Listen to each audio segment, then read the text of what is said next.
আমি আপনাদের সামনে নিয়ে আসছি আরেকটা নতুন রেসিপি, যেটা হলো কাজু পনির। উপকরণগুলি দেখে নিন।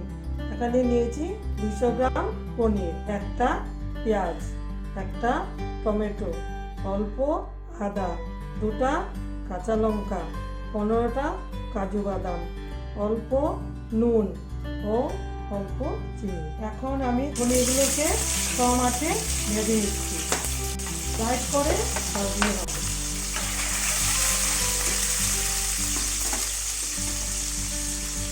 অল্প নুন দেবো।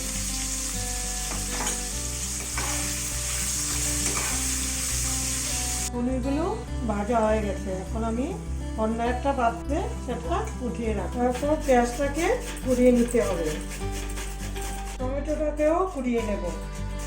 পেঁয়াজ ও টমেটো কুড়ানো হয়ে গেছে। আমরা ইচ্ছা করলে ওটাকে মিক্সিতে পেস্ট করতে পারি, কিন্তু সেটা এত টেস্ট হবে না, তাই আমি কুড়িয়ে নিলাম। এখন মিক্সিতে কাজু, আদা, কাঁচা লঙ্কা পেস্ট করে নেব। পেস্ট করার জন্য অল্প জল দিলাম। এখন প্যানে তেলটা গরম হয়ে গেছে, সেখানে আমি প্রথম পেঁয়াজটাকে দিয়ে দেব। পেঁয়াজটা দিয়ে এখন নেড়ে চেড়ে অল্প সময় নেড়ে চেড়ে অল্প ব্রাউন হওয়ার পর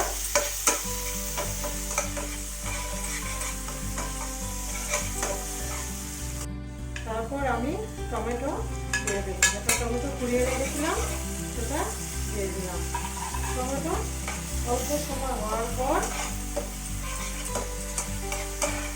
কিছুটা ব্রাউন ব্রাউন হয়ে যাবে।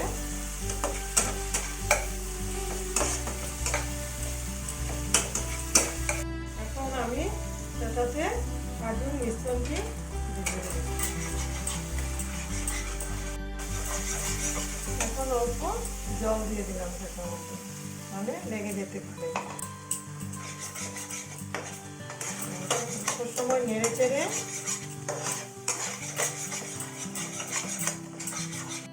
এখন স্বাদ অনুযায়ী নুন দিয়ে দেব। তারপর সেই ভাজা পনিরগুলো আমি ওটার মধ্যে দিয়ে দিচ্ছি।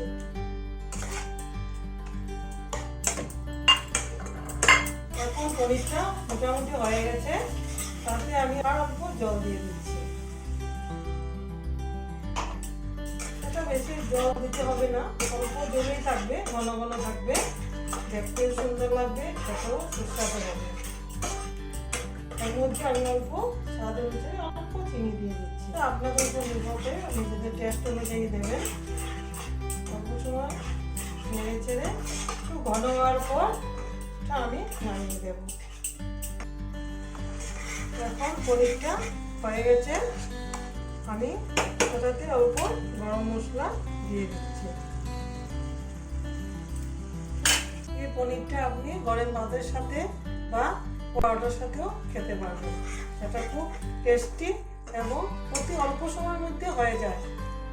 আমার রেসিপিটা যদি আপনাদের ভালো লেগে থাকে তাহলে লাইক ও শেয়ার করবেন এবং সাবস্ক্রাইব অবশ্যই করবেন, যাতে অন্য কোনো নতুন রেসিপি সাথে সাথে দেখতে পারেন। ধন্যবাদ বন্ধুরা, সবাই ভালো থাকুন, সুস্থ থাকুন।